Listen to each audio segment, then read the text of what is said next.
Hey guys, how's it going? So it's been a little while since I've put a video up, and I thought I'd help out today with some strategies for the final Gauntlet challenge. But before I do, we finally have our third Mickey and Brooms, which I'm sure we're all very, very excited about. So I can't wait to spend that on something silly a bit later on. Anyway, let's jump into the Gauntlet challenge. Okay, so in this video, I just want to cut right to the very, very last one and show a couple of ways. Well, firstly, how I beat it. Secondly, how I think you could potentially beat it with a slightly different setup. And thirdly, probably one of the weirdest setups that I've ever done, involving basically turtling it to death over several turns. So I'm going to show you the way that the medals that I used to beat it in one turn. A setup that I'm pretty sure with some tweaking could do it in two turns. Could do it in one turn if you had the right friend medal. And a potentially pretty turtly setup that won't get you the power gem, but will just get you the pride of at least saying, hey, look, I could take this thing down. So let's start off with the initial how I beat it. You can probably see straight away this is not a very... It is a free-to-play setup in that I have not spent $1 on this game. I've earned these medals through high score challenges, and this one just through luck of the draw. But especially a lot of new players are going to be like, well, there's no way I could have got Aerial and Flounder because that was way before my time. Same with Zigbar B, that's potentially before your time as well. And unless you were top 5,000, you wouldn't have this Mickey and Minnie, so I completely understand that. I quite honestly struggle with this challenge quite a bit. If you have an Illustrated Beauty and Beast medal, you probably won't struggle as much. Like, if you're around to buy VIP, you'll have a bit of an easier time than I did, because I had to sacrifice 2 slots, the Belle slot and the Aerial and Flounder slot, to doing what Illustrated Beauty and Beast can do in just one. But as you can see, really, this entire Keyblade is just setting up for Zigbar B. That's all this Keyblade is doing, is just setting up for Zigbar B.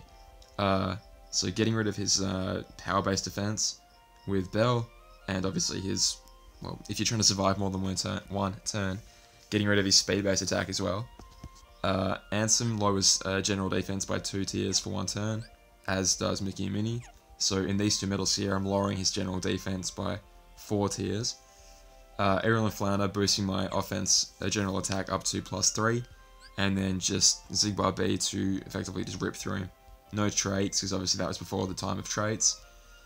Yeah, 100% max skill with AB3 max.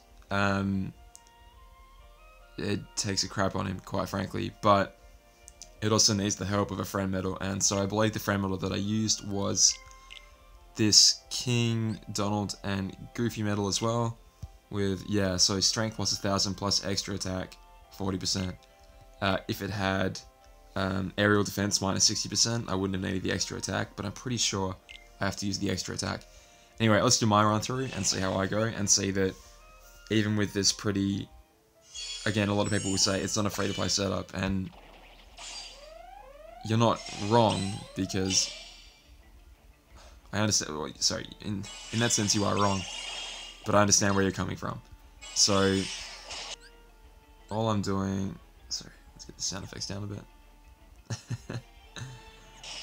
Yeah, all I really do is just go in there, lower defense, buff myself, and then, well, you see how much damage Ziggy does. Have I screwed this up? Because I thought he did more than that. No, let's have a look.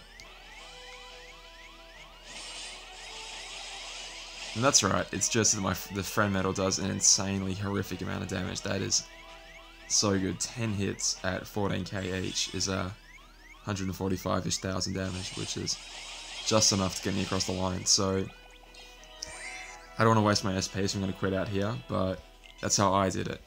And again, I've been playing this game for, well, the Australian anniversary will be coming up on a year pretty soon, so in a month or so. So quite a while, and I was only just able to beat it. So if you're a brand new player who's just starting out, do not feel ashamed at all if you can't beat this.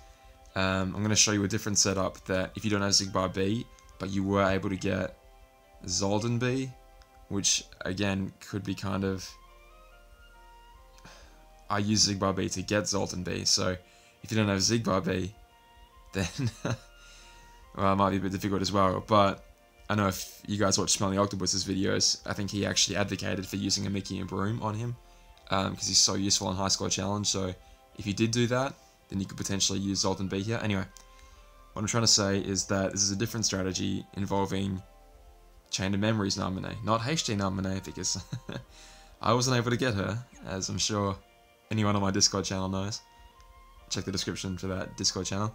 Anyway, this one I wasn't able to actually take out the Copter Fleet, but if I had a stronger speed-based friend medal, then I might have been able to. Anyway, I'll show you. Nope. I'll show you what I'm going for here. So, the friend medal that I used was just like the strongest speed medal in my list. And, okay, speed medal in that, obviously this is a speed medal, but when I use a special attack, it acts as a power medal, because it acts as a super effective to whatever it's fighting. So the only strong speed medal I had, that I could see, I guess that Sephiroth could have counted too, technically. You know what, let's bring classic Sephiroth along, just for the ride. I've actually, can't remember the last time I've ever used a Sephiroth medal. Anyway. So the idea behind this is because even though it is a speed type medal, a speed type enemy, therefore power medals should be more effective on it. It starts off with that really nasty 3 times power based defense and also speed based strength. So if we can ignore the power based route and instead buff our own speed side, then we don't have to worry about clearing off those power based defenses. Like we don't have to waste metal resources clearing off the power-based defenses. We can just attack from the offensive speed side. You following me? Or did that not make sense? Okay. Now you watch Attack Burst 3 won't go off here. It actually did for once, but look how much friggin' damage that did. It did 14 bars of goddamn damage from a max skill to Attack Boost 3 Zoltan B. That is insanity. Let's use our Nova.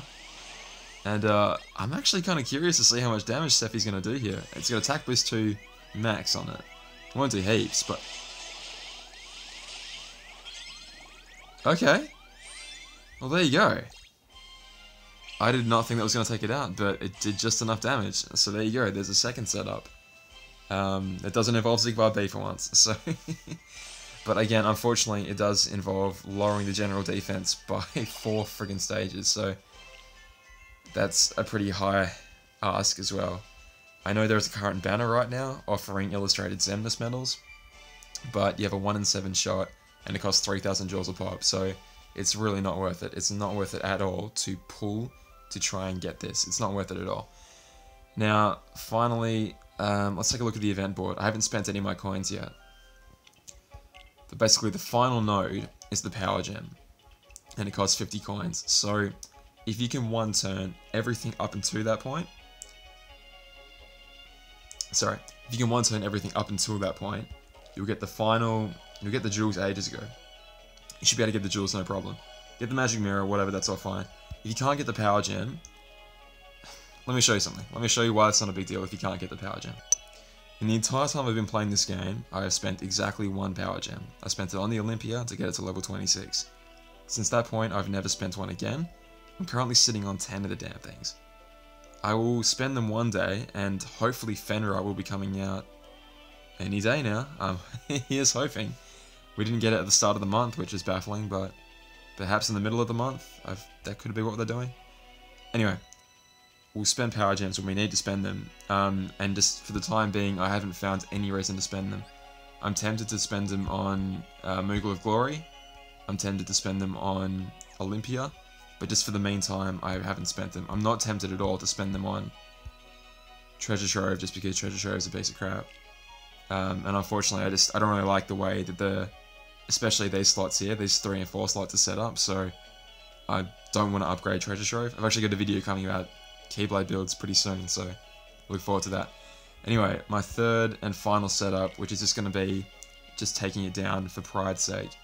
We've been given a few medals actually that boost your speed-based defense, like Pooh here.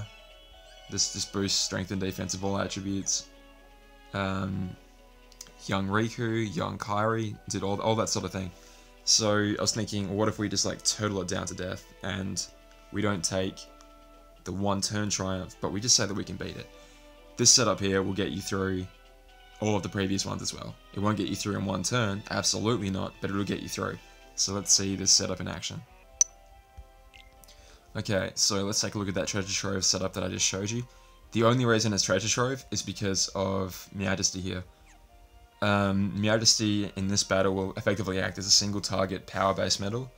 I was lucky enough to keep one around from back in the olden days and actually roll the strength plus 1000 trait on it.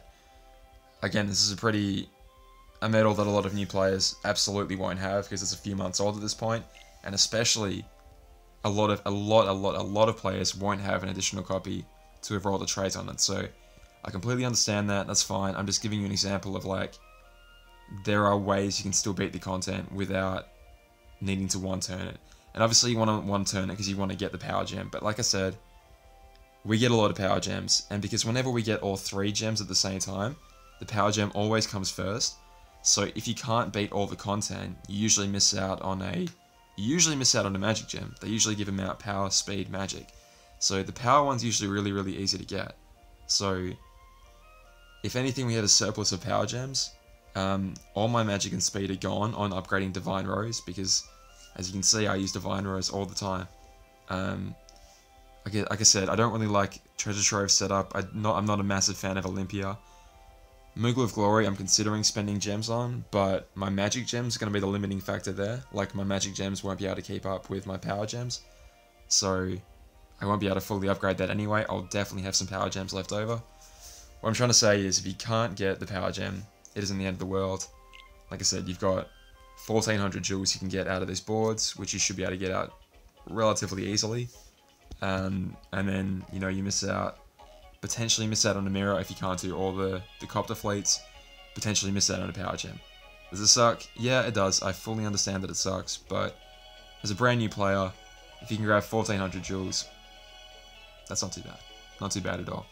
In the future, and it's not really a spoiler, but spoiler warning, I guess, future premium avatar boards will feature 10 power gems in one board for like the low cost of 2500 jewels or something. So if it's a big deal to you, it won't be forever until you're able to get the power gems. Okay, don't worry about it. You'll be able to get them soon. But anyway, finally, let's do my final setup. So loading.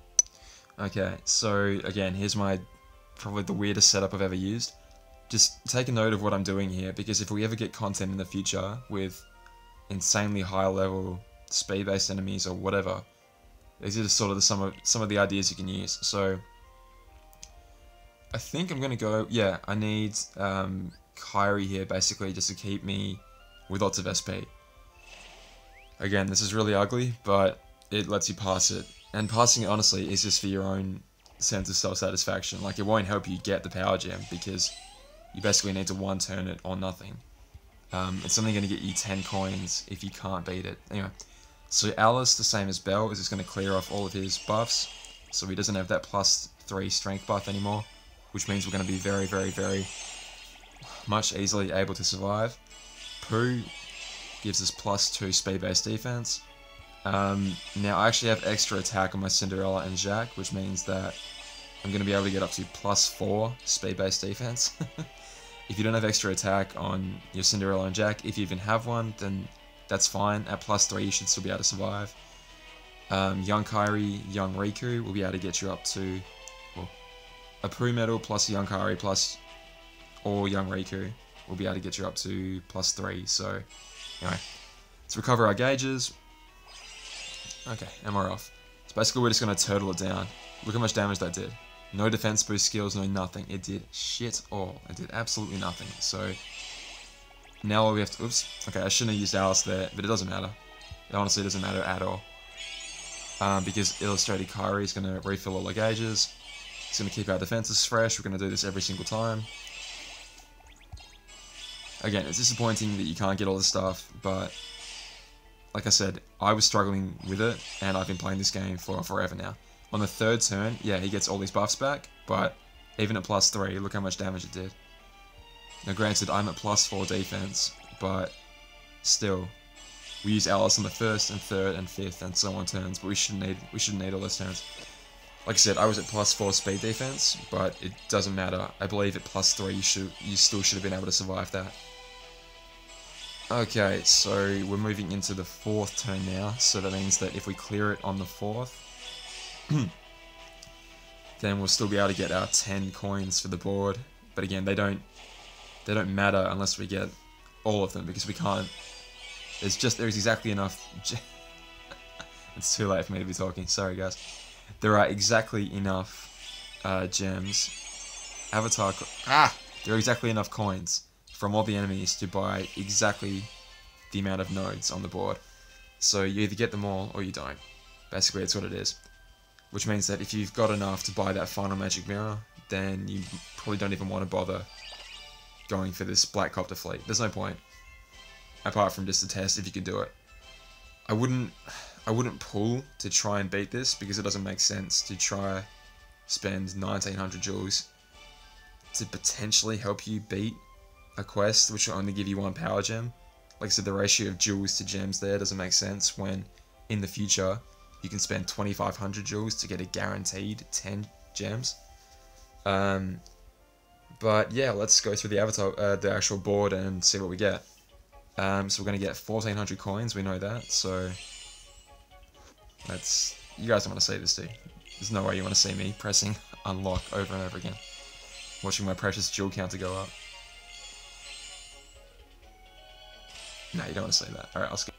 Okay, so if you're able to beat all of the quests and turn one of them up to the final one, like I said, there's 90 coins here on these last 2 nodes, so that means that you could effectively, even if you couldn't do anything at all, even if you couldn't 5-turn the final boss, as long as you could 5-turn the one before it, then you'll have almost all the coins that you need, right? You'll be able to buy this node. So you should be okay, even if you have to like 2-turn the previous 2 copter fleets, not including the black one, then you should still be able to afford everything on here except the power gems. So do as much as you can. If you really need help and think like, I'm really close, can I have some advice? Please leave me a comment and we'll talk all about it. But like I said, if you're a brand new player, especially if you don't have like those legacy medals like the old Organization 13s, stuff like that, then don't worry about it. A power gem is not gonna... Missing a power gem is not the end of the world. I guarantee you. I guarantee you. Like, I've missed magic gems and speed gems before because I wasn't strong enough to get them, and I'm fine right now. It keeps me up a little bit at night, but you know, sleep eventually comes, so it will come to you too. Don't worry about it. With that, guys, I think I can leave it at that. Like I said, I'm sorry that the setups that I used involved a lot of high score challenge medals, but unfortunately that's literally all I could do. I had to use general defense down just because this sumbitch right here has a lot of defense and I needed to 1-turn it, so unfortunately that's how it is. I hope I explained what I was trying to go for well, and I'll leave you with it. I'm going to try and have a video up for another one of my advice for new players pretty soon. So if you like that kind of content before and haven't subscribed already, then up there. And apart from that, I'll see you guys soon. Hopefully do a stream on the weekend. Alright guys, all the best. Catch you later. Bye.